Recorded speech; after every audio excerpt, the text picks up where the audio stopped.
আক্রমণ করে শতাধিক মানুষকে হত্যা করে। বিশ্বে কোথায় ঘটনা ঘটে নাই যে সরকারের আশ্রয় থাকার পরেও, আশ্রয়স্থলী সেখানে থাকার পরেও সেখানে দুষ্কৃতিকারীর আক্রমণ বিস্ময় কোথায় না ঘটা ঘটনা কংগ্রেসের কার্যকালে সেটা ঘটেছে। আর রকিবুল হোসেন ক্যাবিনেট মন্ত্রী তখনও ছিলেন, তখন শইকিয়া আপনার মুখ্যমন্ত্রী ছিলেন। এটা হলো কংগ্রেসের চরিত্র।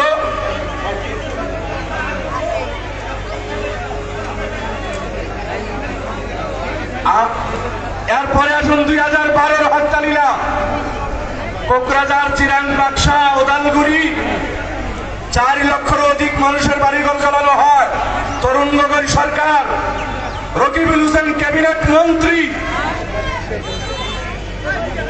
ওয়াজেদ আলী চৌধুরী মন্ত্রী, সিদ্দিক আহমেদ মন্ত্রী, ডক্টর নজরুল মন্ত্রী, শুকুর আলী মন্ত্রী, 4-5 ক্যাবিনেট মন্ত্রী থাকার পরে রকিবুল হোসেন বিশেষভাবে কোকরাঝারে 5 দিন হত্যালীলা চলে, আগুন জ্বলে 5 দিন। সেই আগুন নিবানোর ব্যবস্থা রকিবুল হোসেনের মধ্যে বের হয় নাই, করে নাই। মৌলানা বদরুদ্দিন আজমল সাহেব এমপি ছিলেন ধুবড়ী থেকে, আমরা বিধায়ক ছিলাম, কাশ্মীর স্যার বিধায়ক ছিলেন। ওনার নেতৃত্বে, মৌলানা বদরুদ্দিন আজমল সাহেবের নেতৃত্বে আমরা 18 জন বিধায়ক রমজান মাসে কোকরাঝারের জঙ্গলে ঢুকে মানুষকে উদ্ধারের কাজ আজমল সাহেব করেছে, বদরুদ্দিন আজমল সাহেব করেছে। শিবিরে শিবিরে ঢুকে চতুর্দিকে কারফিউ, সেহরি করলে ইফতারের ব্যবস্থা নাই, ইফতার করলে সেহরির ব্যবস্থা নাই। সেই কি অবস্থা ছিল আপনাদের নিশ্চিতভাবে মনে আছে, 2012 সালের ঘটনা। সেই সময় মৌলানা বদরুদ্দিন আজমল সাহেব শিবিরে শিবিরে গিয়ে সেই জনগণের ত্রাণের ব্যবস্থার থেকে আরম্ভ করে, ইফতার সেহরির ব্যবস্থার থেকে আরম্ভ করে, দিল্লির পার্লামেন্টে সরকারের সম্মুখে কেঁদে কেঁদে বক্তব্য রেখে হত্যালীলার বিরুদ্ধে পার্লামেন্টে প্রতিবাদ সাব্যস্ত করেছেন বদরুদ্দিন আজমল সাহেব। আর তখনকার কংগ্রেসের সরকার বদরুদ্দিন আজমল সাহেবের প্রতিবাদে পার্লামেন্টে বাধ্য হয়ে তারা কোকরাঝারের সেই লোকগুলাকে আবার তাদের বাড়িতে পাঠানোর ব্যবস্থা করেছে। একমাত্র মৌলানা বদরুদ্দিন আজমল সাহেব এনডিএফ আপনাদের দলের প্রেসারের জন্য সেটা সম্ভব হয়েছিল।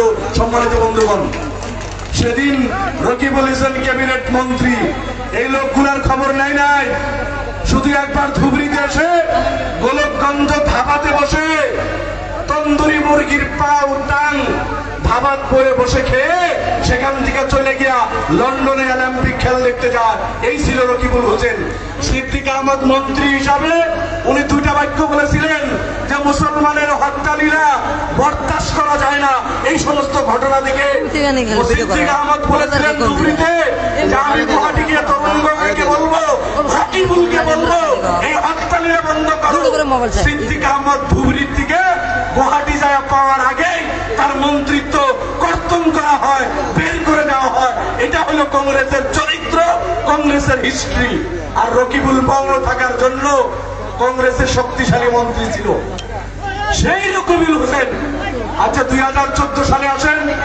14 সালে নারায়ণগুড়ি খাগড়াবাড়ির ঘটনা আপনাদের মনে আছে। 2 ঘন্টার ভিতরে 57 জন মানুষকে হত্যা করা হয়। আসামে তরুণ গগৈ সরকার, রকিবুল হোসেন ক্যাবিনেট মন্ত্রী, আগের আমার সাথে মিলে সরকার। তারপরে দিল্লিতে কংগ্রেসের সরকার। 2014 সালে আমাদের মানুষকে নির্মমভাবে হত্যা করা হয়। তাদের পক্ষে হত্যাকারীর বিরুদ্ধে কোনো বিচার করা হয় না, একজন হত্যাকারীকে গ্রেফতার করা হয় না রকিবুল ক্যাবিনেট মিনিস্টার থাকার পরে। আর সেই মানুষ যাদেরকে হত্যা করা হয়েছে তাদের জানাজার নামাজেও কংগ্রেসীরা উপস্থিত হওয়ার সাহস গোটায় নেই। বন্ধুগণ, সেদিন মৌলানা বদরুদ্দিন আজমল সাহেবের নির্দেশে আমি হাফিজ রফিকুল ইসলাম 17 জন লাশের জানাজার ইমাম আমি দুর্ভোগীরা ছিলাম। জীবনে কোনোদিনও হয় নাই যে 17 জন মা বোন, কচি কচি বাচ্চা, বৃদ্ধ, তাদেরকে সম্মুখে নিয়ে তাদের কি অপরাধ ছিল রকিবুলের কাছে প্রশ্ন করেন। 17 জন লাশ একসঙ্গে রেখে নামাজের জানাজার ইমাম আমি ছিলাম, সে কথাও জনগণের মনে আছে। বটপাড়া, বঙ্গাইগাঁও, ধুবড়িবাসীর সে কথা মনে আছে। এই সব জিনিসের জব চাবেন। কংগ্রেসে আরো কিছু মুসলমানকে উপহার দিয়েছে। কি দিয়েছে জানেন? আজকে গৌরবপুরের আমার সমষ্টির প্রোগ্রাম ময়নপুরি জয়পুরে 1000 চেয়ার আনছে, তাও খালি। এটা হলো অবস্থা। কেন জানেন?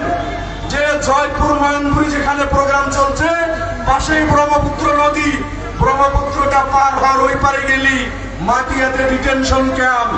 তরুণনগর আসামে 2টা সম্পদ রেখে গেছে, একটা হলো গৌরবনগর, দ্বিতীয়টা মাটিয়াতে ডিটেনশন ক্যাম্প, যেখানে আপনাকে আমাকে আবদ্ধ করার জন্য কংগ্রেস তরুণনগর রকিবুল হোসেন তারা সেখানে সেটা নির্মাণ করেছে। বদরুদ্দিন আজমল নির্মাণ করে সুপার পটি কলগাছিয়া ব্রাঞ্চ, সুপার পটির ধুবড়ি ব্রাঞ্চ, সুপার পটির Kalpara branch, Ajmal college Dhubri, Ajmal college Gauripur, Ajmal college Mankachar, Ajmal college Kalgachia, Ajmal college Sanga, Ajmal model village গোষ্ঠীগত সংঘর্ষের নিপীড়িত মানুষের জন্য গোলকগঞ্জ রানীগঞ্জে এগুলা নির্মাণ করে আজমল সাহ। সুপার পটির ব্রাঞ্চ হোজায় ল কলেজ, বিএড কলেজ, বিশ্ববিদ্যালয়ের প্রস্তুতি, মেডিকেল কলেজের প্রস্তুতি, গরিব দুঃখী রিক্সাওয়ালার ছেলে মেয়ের জন্য আজমল সাহ এগুলা নির্মাণ করতেছে এবং করবেন।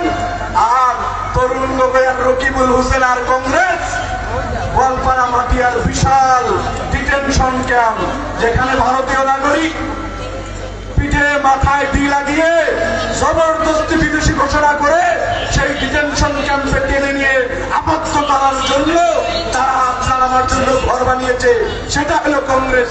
বন্ধুগণ, আমি আমার বক্তব্য সমাপ্ত করছি। এই কংগ্রেসের চরিত্র আমার থেকে আপনাদের বেশি জানা আছে, আর রকিবুল হোসেন সব আরো অধিক। কংগ্রেসের ভিতরেও যে 2-1জন ভালো মানুষ নাই আমি বলবো, সেটা বলি না, ভালো মানুষ কংগ্রেসেও আছে, কিন্তু সমস্ত ভারত জাতের জন্য 2টা কথা বলে। রশিদ মন্ডলকে রকিবুল আউট করেছে, ওয়াজেদ আলী চৌধুরীকে আউট করার প্রস্তুতি নিতেছে। এটা হলো রকিবুলের চরিত্র। আর রকিবুল তো আমাদের পক্ষে শক্তি থাকার পরেও, 15 বছর ক্যাবিনেট মন্ত্রী থাকার পরেও না কোনো কাজ করেছে। এতে আরো একটা মিথ্যা কথা আমরা কি বলে জানে, আজমল সাবক শেষ করলে বিজেপি শেষ হবো। লাজ লাগিব লাগে। মেঘালয় তাজমল সব নাই, তাতে কংগ্রেসে কি শূন্য। মিজোরামত তাজমল সব নাই, কংগ্রেস শূন্য। নাগাল্যান্ড তাজমল নাই, কংগ্রেস শূন্য। মণিপুর তাজমল নাই, কংগ্রেস শূন্য। সিকিম তাজমল নাই, কংগ্রেস শূন্য। উত্তর প্রদেশ তাজমল নাই, কংগ্রেস শূন্য। উত্তর প্রদেশ 80টা এমপি সিট আছে, মাত্র কংগ্রেসের এটা আছে 80টার ভিতরে এটা আছে। এবার সোনিয়া গান্ধীও ভয়ত ইলেকশন খেলে নাই, যত 80টা সিটর এটাও সিট আনিব নোৱাৰে। লাজ না লাগে যে আজমল গলে বিজেপি যাব। এই রাজ্যবিলাক উড়িষ্যাত আজমল নাই, কংগ্রেস শূন্য। বিহারত আজমল নাই, ঝাড়খণ্ডত আজমল নাই, কেরালাত আজমল নাই, দিল্লিত আজমল নাই, সব জায়গাত কংগ্রেস শূন্য। কিয়? গতিকে এই যে মিথ্যা কথা কৈ আছে, আজমল গলেই বিজেপি যাব, মিথ্যা কথা। আর কংগ্রেসের সব নেতা একফালৰ পৰা বিজেপিত যোগ দিয়েছে। আপোনালোকে দেখিছে কংগ্রেসের বিধায়ক নেতা হিন্দু তো সব গুছি গল, আর মুসলমান খিনি তলে তলে আছে। রেকিবউদ্দিন কক, জাকির কক, অমুক কক, রকিবুল হোসেন কক, সব হেমন্ত রেজেন মুসলমান হিসাবে ডাইরেক্ট যোৱা নাই, ইনডাইরেক্টলি বিজেপির কাম করে আছে। আর হিন্দু কংগ্রেসী নেতা গোটেইখিনি গুছি গল। রূপজ্যোতি কর্মী, সুশান্ত বুড়াগোহাই, আপনার দ্বিজেন শর্মা কংগ্রেসের প্রাক্তন এমপি, আপনার সুস্মিতা গগৈ কংগ্রেসের প্রাক্তন এমপি, বসন্ত দাস বর্তমান কংগ্রেসের মঙ্গলদর এমএলএ, কমলাক্ষ পুরকাস্ত কংগ্রেসের এমএলএ, শশীকান্ত দাস কংগ্রেসের এমএলএ, ভরত নর কংগ্রেসের এমএলএ, রানী নর কংগ্রেসের প্রাক্তন এমপি, এই সব বিজেপিত গুছি গৈছে, বিজেপির খোলাখুলি কাম কৰি আছে। আর কেইটামান মুসলমান নেতা ছদ্মবেশী উপরত কংগ্রেস, ভিতরত হেমন্ত এজেন্ট হয়ে কাম করি আজমল সাহ আর আমার বিরুদ্ধে থেকে তখন লড়ি আছে। আমি বিজেপির বিরুদ্ধে লড়ি আছো, কংগ্রেস আমার বিরুদ্ধে লড়াই করিয়াছে। আমি তো 11খন এখন এড়ি দিছিলো, এই 11খন জিকি আইলে কংগ্রেসে আমি ভাল পালো হেতেন। কেইটা পাই চাব রেজাল্টর পিছত, তাতে কামে করা নাই, গোটেইখিনি হেমন্তকে দিছে। এই 11খনত কংগ্রেসের কোনো ক্যান্ডিডেট দিয়া নাই, কংগ্রেসও দিছে, কংগ্রেসের সহযোগী পার্টি কবাত আম আদমি পার্টিক লগত লৈছে, কবাত তৃণমূল গৈছে, বরপেটা সিপিএম গৈছে। অর্থাৎ কংগ্রেস আর কংগ্রেসের সহযোগী পার্টি দুজন ক্যান্ডিডেট হয়ে ভোট কাটি নি মাজৰ পৰা বিজেপিক অকাবার দি আছে। এটু হল কংগ্রেসের চরিত্র। তো কংগ্রেস ইউডিএফর লগত যুঁজি আছে, আমার যুঁজ বিজেপির লগত।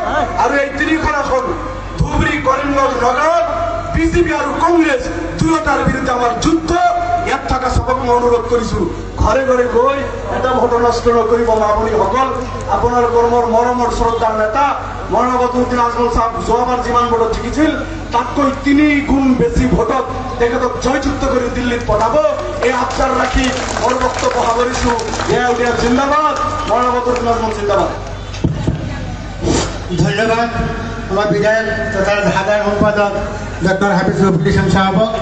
এইবার মই আমার কেন্দ্রীয় যুব মোর্চার সভাপতি জহিরুল ইসলাম বাদশাহ তেখেতৰ মূল্যবান ভাষণ